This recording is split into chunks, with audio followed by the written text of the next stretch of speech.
Bienvenidos y bienvenidas de nuevo a un espacio de los que realizamos en el Parlamento Europeo. Esta vez estamos en Bruselas, no es el espacio habitual, es un estudio que también nos parece muy adecuado porque además estamos muy bien acompañados. Por desgracia, a veces cuando hacemos estos programas están motivados por situaciones que se suceden en el Parlamento y que por lo menos a los diputados y diputadas del grupo de la izquierda plural no nos gustan. Y no nos gustan porque no se comentan en los grandes medios de comunicación.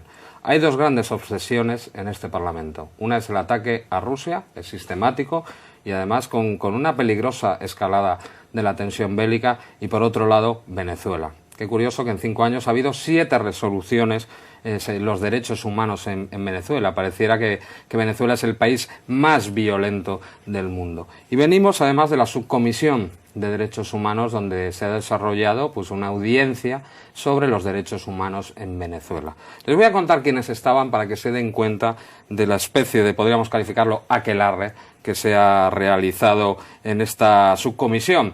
Es una aquelarre que corresponde a la mayoría parlamentaria de este Parlamento, pero que queda en evidencia claramente cómo se usa de una manera espúrea o de una manera torticera los derechos humanos para subvertir la realidad interior de un país. ¿Quién teníamos? Por ejemplo, al señor Marino Alvarado, de Provea, una ONG que según diferentes investigaciones periodísticas está financiada por la NET estadounidense o por la Freedom House. Es decir, qué curioso, ¿eh? Una ONG no gubernamental, pero que recibe dinero de un país extranjero para subvertir el orden en su país. Eso se llama injerencia, subversión. Bueno, en los códigos penales de muchos países se podría detener a personas por este tipo de cosas, por la subversión a manos de un gobierno extranjero, de tu propio gobierno. Por el otro lado, tuvimos a Alfredo Romero, del Foro Penal Venezolano. Nosotros hemos investigado una ONG al servicio de los sectores más radicales de la oposición venezolana. Curiosamente, Delsa Solorzano, de la Mesa de Unidad Democrática, es decir, una política opositora. ¿Y cuál sería nuestra sorpresa mayúscula al encontrarlos a Guillermo Aveledo, que fue secretario ejecutivo de la Mesa de Unidad Democrática de 2008 a 2014? Es decir, la cara visible de la oposición durante 6 años. Víctimas. Solo había una persona representando la voz de las víctimas y era la señora Desiree Cabrera, que tengo a mi lado. Le acompañan otros integrantes del Comité de las Víctimas de la Guarimba y contra el Golpe Continuado, el señor Luis Durán y el señor Germán Óscar Carrero, que son víctimas. Vean la diferencia entre presentar ONGs, presentar políticos de la oposición, además cercanos a los que han agitado un intento de golpe contra el gobierno elegido democráticamente, y una sola víctima. Aquí, en cambio, queremos dar el protagonismo a las víctimas. Queremos que las víctimas nos cuenten qué está pasando en Venezuela y por qué hay este ataque continuado contra este país. En primer lugar, quiero darle la palabra a Desiree Cabrera. Cuéntanos un poco qué habéis venido a hacer aquí y, bueno, cómo has visto tú esta audiencia en la Subcomisión de Derechos Humanos. Sí, bueno, nosotros vinimos acá, el Comité de Víctimas vino al Parlamento Europeo, más para solicitarle que cesaran esos pronunciamientos, esas solicitudes de liberar a quienes nosotros pues decimos que son los responsables de todos esos hechos de violencia ocurridos, de las cuales nosotros fuimos víctimas. Ellos siempre manipulan los casos de las víctimas y solicitan que liberen a Leopoldo López, a Ceballos, a aquellos dirigentes que, bueno, hicieron el llamado a sus seguidores y promovieron estos hechos que causaron pues tanto daño y enlutaron familias en nuestro país. Asistimos participamos en esta sesión, sí, un poco desequilibrada, pude percibirlo, pero igual, bueno, utilizamos y aprovechamos el espacio para contar nuestras verdades, para que los eurodiputados que tanto piden y luchan por los derechos humanos de estos líderes detenidos, de estas personas y de todos estos manifestantes violentos que causaron daño, que aquí hay unas víctimas que le fueron vulnerados sus derechos humanos y que quieren visibilizarse, porque se han encargado es de invisibilizar a todos los casos. Hemos sido doblemente víctimas, porque piden que liberen a los responsables intelectuales de todos estos hechos y además, al pedir la liberación, que promueven la impunidad. Y además de eso, nos invisibilizan porque no los medios de prensa, las empresas, las grandes empresas de corporaciones mediáticas no cuentan ni no visibilizan a las reales víctimas. Era curioso ver que cuando Desiré o cualquiera de nosotros daba datos contrastados, verificables, esperábamos recibir también datos en oposición, pero no recibíamos más que ideologías y opiniones. No sé cómo vio esto el señor Luis Durán. Cuéntenos qué le pasó a usted, cómo sufrió esa violencia por parte de estos golpistas. Bueno, a través del llamado que hizo el señor Leopoldo López, ¿verdad?, a la violencia política. Pierde la vida el hijo mío el 21 de febrero del año 2014. A raíz de estos, después de esto vinieron la intromisión de los gobiernos extranjeros y los pronunciamientos, y con ello han ido buscando la impunidad de nuestros casos. Hoy, por ejemplo, el señor Abeledo hablaba, ¿no?, y habló mucho de derechos humanos, pero no sé a cuáles derechos humanos se refería el señor Abeledo, porque en ningún momento mencionó las víctimas. Él ni siquiera sabe cómo se llaman. Para él las víctimas no existen. Para él lo que existe es un preso político. Pero hay una diferencia muy grande entre preso político y político preso. El señor Leopoldo López está preso por desestabilización en el país, pues, por llamar a la violencia política, y esta violencia política generó 43 muertos y 878 heridos. Esto en cualquier país del mundo es penado, es castigado. Pero estos señores, como esto sucedió en Venezuela, los que se reunieron hoy en el Parlamento Europeo, están pidiendo y se han pronunciado para que al señor Leopoldo López se le conceda la libertad. Pareciera que los derechos humanos de las personas que cayeron allí por el llamado de Leopoldo López no hubiesen existido, o la vida de ellos no costase nada, no valiese nada, que no se le va a dar el merecido castigo a los señores que incurrieron en este delito.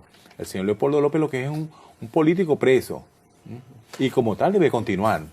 Lo primero, transmitirle nuestra solidaridad por su pérdida y remarcar esa idea que es importante. No es un preso político, es un político preso. Es decir, no está preso por ser político, porque de esa manera estarían presos todos los políticos de la oposición. No, este señor hizo un llamado a la violencia en las calles para desarrollar un golpe de Estado, es decir, desconocer lo que habían decidido los venezolanos y venezolanas por medio de la violencia, y eso le costó el asesinato de su hijo. Era curioso porque yo comentaba con los compañeros eurodiputados la visita del expresidente González, ¿no? Es curioso que cuando yo he estado mirando datos de periodistas asesinados, ¿no? En México, 81 periodistas asesinados. En Colombia, 56 periodistas asesinados. En Venezuela, ninguno. En Honduras, después del golpe de Estado contra Manuel Zelaya, 27. ¿Por qué no estaba ahí un expresidente visitando Honduras? ¿Usted qué opina de la visita de este expresidente? Bueno, nosotros, ante todo, le damos las gracias por este minuto que nos dan aquí. Y de verdad nosotros nos sentimos indignados porque presidentes de otros países que de verdad no velan por los derechos humanos vengan a nuestro país a decir y a velar por el derecho humano de 2 o 3 personas que están presas, según ellos presos políticos. No son presos políticos, son políticos presos porque ellos fueron los que hicieron el llamado a la violencia, incitar el odio, la represión, la destrucción de un estado como Venezuela, como fue en el estado Táchira, lo que hizo el llamado el alcalde, cuando eso era alcalde, Daniel Ceballos, y Leopoldo López, María Corina Machado y el candidato, el alcalde de Valencia, el llamado que hicieron a la violencia, a la ira. Y también ellos deberían de decir que desde 2013 para acá, desde que las elecciones presidenciales del presidente Nicolás Maduro, el adversor fue Capriles Radosky, que hizo el llamado a la rechera. En pocas palabras, es sinónimo de violencia y destrucción. Germán, usted fue una víctima también directa. Cuente, por si quiere, para que la gente sepa qué le pasó a usted, para que contrasten entre lo que están diciendo los grandes medios de comunicación y las palabras de una víctima.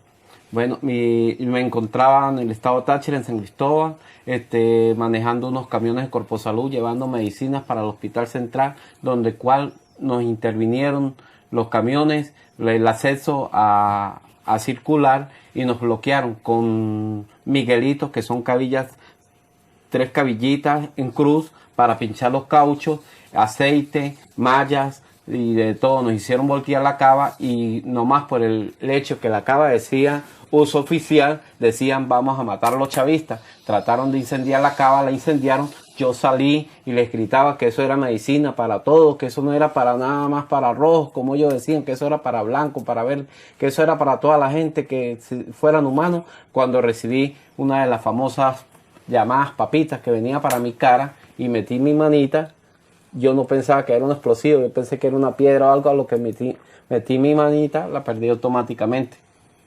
Terrible. Imagínense, ¿no? Los democráticos opositores atacando centros de salud, lugares donde se cura la gente, donde hay niños y niñas, como le pasó a Desiré. Un gobierno, además, que se puede criticar. Por supuesto, la crítica es lícita, ¿no? Pero qué curioso, en 40 años de gobiernos anteriores solo se hicieron 13.000 clínicas, en los gobiernos actuales más de 5.000. Qué curioso. Y que la oposición democrática, no violenta, se dedique a quemar y atacar centros de salud. Desiré, a usted incluso le decían desde la tribuna parlamentaria que no tenía derecho a hablar porque estaba apagada por no sé quién. Cuente usted su caso, porque se van a horrorizar, porque eso os lo dicen en un programa de máxima audiencia, a la gente le diría que se le ve el plumero, como decimos en España.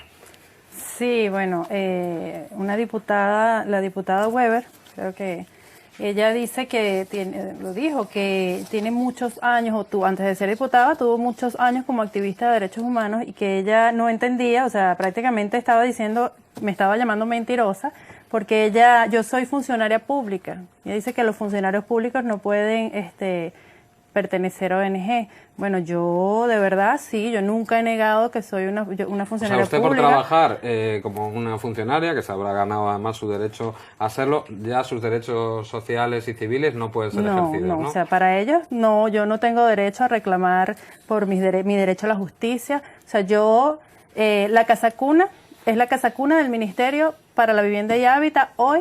¿Es donde Ministerio, usted trabaja? sí, que es donde yo trabajo, Ministerio para Hábitat y Vivienda. Actualmente le cambiaron el nombre. O sea, que unos manifestantes de la supuesta democracia que atacan también el Ministerio de la Vivienda. Sí, sí. Esto ocurrió, bueno, ya era el segundo ataque, el 1 de abril, que fue cuando incendiaron la sede, y esto afectó a la casa cuna. Si a ver, vamos, yo también fui víctima porque yo laboro en la sede y también estuve en peligro de haber sido quemada o de haber sido afectada por los gases que eso emanó.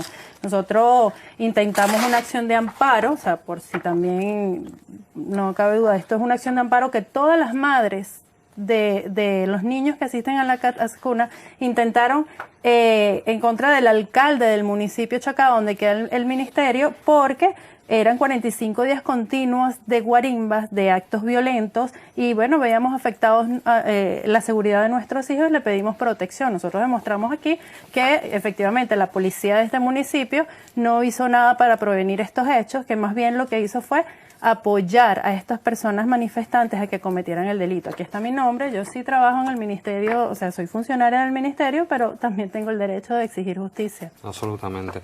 Luis, otro de los mantras o de las repeticiones sistemáticas que hacen es de la impunidad, que en Venezuela no se investiga nada y que usted, en su caso, han tenido el apoyo de las autoridades judiciales. Hay investigaciones sobre los casos. En el caso terrible de su hijo hay una investigación, hay culpables, etcétera, etcétera. Sí, se están investigando hasta el momento los autores materiales, pero el actor intelectual lo tenemos bien definido, que es el señor Leopoldo López, en compañía del general retirado Ángel Viva, quien impartiendo órdenes de cómo colocar las guayas a una altura de 1.20.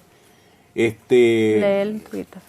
Mira, aquí tenemos, es el tuit de este señor, sí, por calificarlo de alguna manera, sí, que lo leo. Un tuit de febrero. Para neutralizar hordas criminales motorizadas se deben atravesar cuerdas de nylon o alambre galvanizado a 1,20 metros de altura en las bocacalles.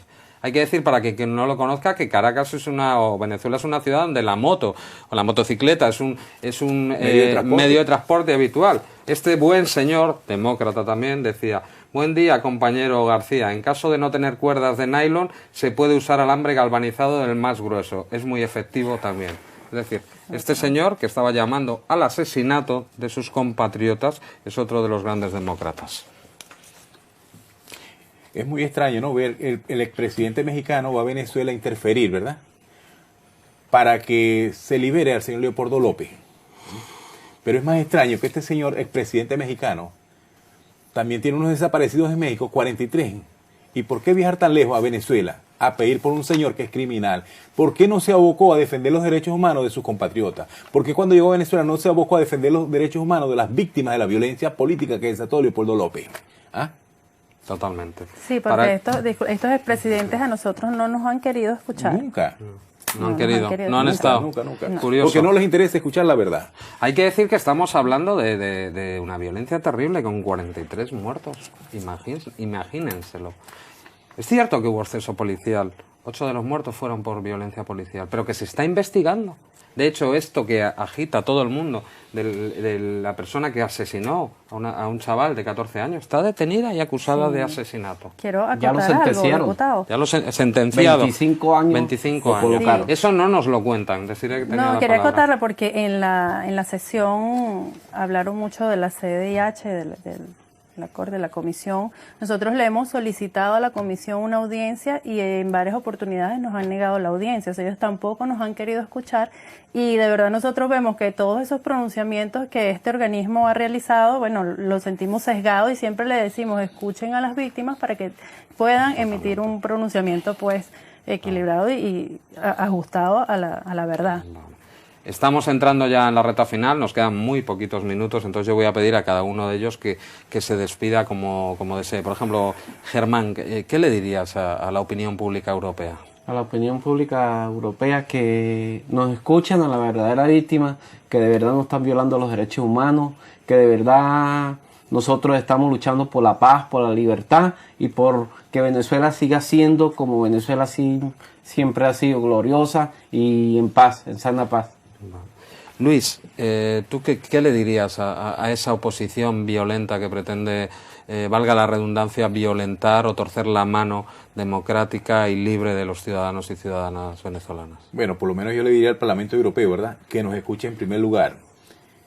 Que no se deje llevar por las mentiras disfrazadas que traen acá los políticos venezolanos. Que más bien pareciese que si aquí se conociera la verdad, pero que la echan a un lado y la ocultan. Porque no es posible que nosotros hayamos venido hoy al Parlamento Europeo y nosotros no hayamos sido escuchados, nuestra voz no fue escuchada, nuestros casos no fueron visibilizados aquí en el Parlamento, no se nos escuchó. Y Desiree, si quieres decir algo para despedirte. Sí, bueno, yo lo que le pido al Parlamento y bueno, a la sesión es que no sigan utilizando el tema de los derechos humanos, o sea, de los derechos humanos como tema político. O sea, porque esto lo que hace es manipular la verdad de las víctimas y promover la impunidad de los responsables de todos estos hechos violentos que generaron 43 fallecidos y los 878 lesionados. Bueno, os quiero dar las gracias por haber estado contando una vez más la verdad que no se quiere escuchar, y en este espacio intermitente nos volveremos a encontrar en otro momento y en otro lugar cuando sea necesario alzar la voz contra las injusticias.